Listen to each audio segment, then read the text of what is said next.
Since the beginning, we've tried to understand what comes next.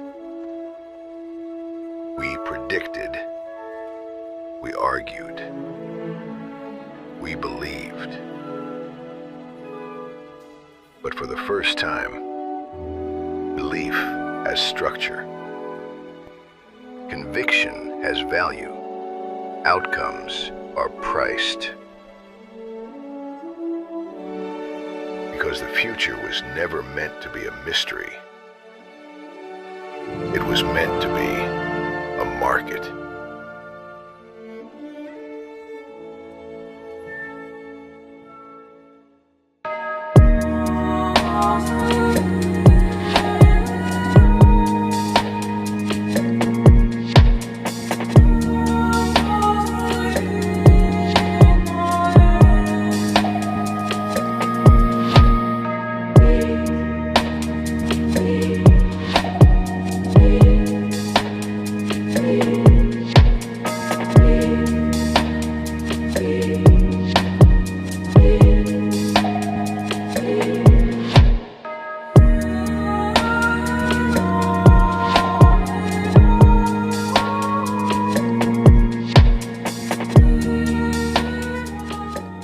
Welcome to Let the People Trade. I'm your host, Colin Edsman, and today we're going to be covering prediction markets.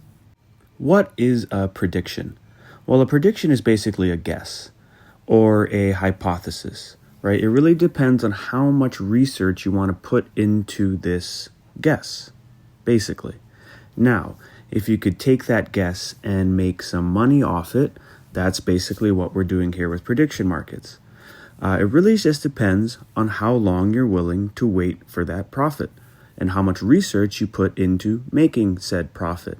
It's just like any other market. Stock market, clothing market, Walmart, it's all the same. You anticipate people will need something and you set a price for it. A prediction isn't something complicated either. It's even as simple as considering that something that you're looking at now will be on sale in a little while. So you wait and you buy it at a cheaper price. With prediction markets, you anticipate it's priced too low and it's going to go up. So you buy. Now, this can be misconstrued with gambling. Gambling, the house itself has set odds and makes money off of whatever trades happen. Prediction markets take a small fee off of every trade, but doesn't set any house odds. So really you're getting the people talking to each other, making these odds themselves, which it makes it a database, truth-based market. And when you have skin in the game like money, you tend to tell the truth a little bit more. Now, in any marketplace, in any buying or selling situation, there is a risk, and that can become a gamble. If your expiration date is today on a trade you're making, you may not make any money because you have no time for that prediction you're making to come true. It's the same with the stock market. It's the same with futures. You have to anticipate you're going to be right, but you should give yourself some time to be right.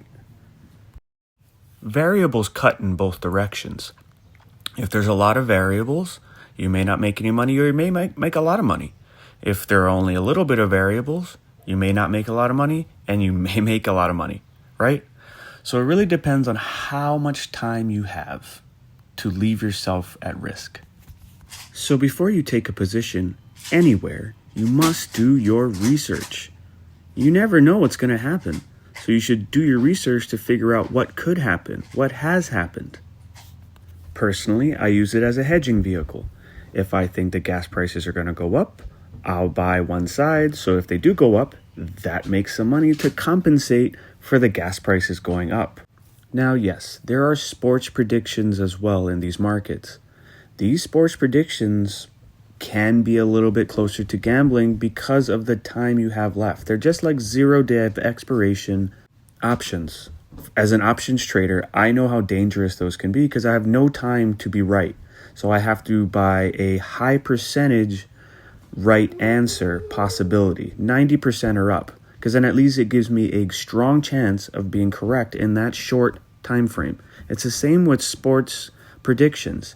If you were to consider it an investment, you're more likely to make some money. But the potential loss is a lot higher a lot of the time. But you're buying a high percentage chance of profit, not gambling. I know a few people who do this for a living, just prediction markets, whether it's sports predictions or a specific arena type of predictions. They're making this their lifestyle. We have mention markets, we have music markets, Grammys, watch prices. You can trade what you know, and you should always only stay in your lane. If you don't know something, don't trade it. You don't know what the price swings are like. You don't know what the price action does. You're over there guessing. And if you want to guess on paper. Don't guess with actual money. The allure of a high turnaround and high profit has been the folly of traders since the beginning of time. Successful traders aren't looking at long shots. They're looking at high chance profits. Here's another way to look at it. A standard savings account makes somewhere about 3.25 to 3.75% at the time of this video being recorded. If you can beat that in a day or 3 days, you just beat out the entire year's worth of a savings account payout, right? So think small. Keep your goals small and be realistic. I can't stress this type of thing enough, though. Do not invest money you can't afford to lose. Now, if you have to repeat this section, please do, because I'm seeing people who are going out there with their rent money or their food budget, just trying to double it or triple it in a few weeks to cover something. That's craziness. The only time you ever make money is when you're not worried about losing that money. That's what I've noticed with myself, and that's what I notice with a lot of other people. Because when you're not stressed about it, you're not worried about it. If you're stressed about the money at all, you put too much of it. Reduce your size and throttle back. Now, with that being said, there are a few prediction markets out there. The predominant ones are Kalshi and Polymarket, and I use Kalshi. I've personally met the founders, and they are altruistic, data-driven human beings, period. They follow the truth, and that is their only mission, is to let the people trade the truth and let that truth help everybody across the markets. Both being MIT graduates in mathematics, both working at Citadel Securities, they founded Kalshi. For me, my personal edge is my ability to gauge a good human being. I could care less about what vehicle this person is driving, but who is driving it and where they're going.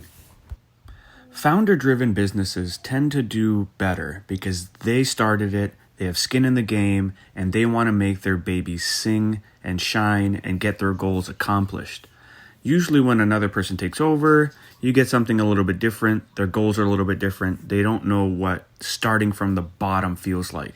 And these two individuals definitely know what starting from nothing feels like.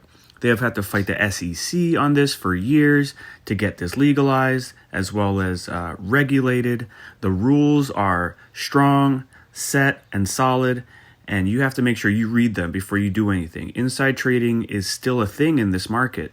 If you know something that is not public and you trade it, you will get fined or go to jail. So be careful. It's a fuck around and find out kind of situation. And Kalshi takes no shit.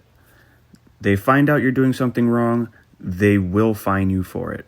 They're very active and they're very driven to make sure that this stays truthful, that this stays strong, and this stays something that everybody can trade, knowing that their money is safe and that their money isn't being lured into a bad situation by sloppy markets. Now, thin markets are dangerous too. You got to make sure your market has a lot of volume in there, because then your data is a lot more true when you know how much people are over there adding to those data points. The more info, the better. Okay, let's recap. Predictions are guesses, but they're closer to hypotheses. They need information behind them to be considered. You have to calculate your odds, right? So calculations make for better predictions. Next, trade what you know. If you don't know this market or any market, do not trade it. Next, stress. If you're stressed about the money, you put too much. If you put money you need in there, you're definitely going to stress about it. Also, consider your time frame. Always, how much time do you have to be right or wrong? The more time you have, the more variables you have. The less time you have, the less time you have to recover from a variable that shows up. Use a market platform that you trust. Run by people that you trust. And I implore you to always consider your positions as investments, no matter what you're trading. Mentions, sports, earnings, doesn't matter. Once you change your mindset into considering any position you make as an investment and not a gamble, you're going to make more money and more successful trades. Mahalo for joining me on Let the People Trade. As always, farewell, a hui ho, and I will see you on the porch.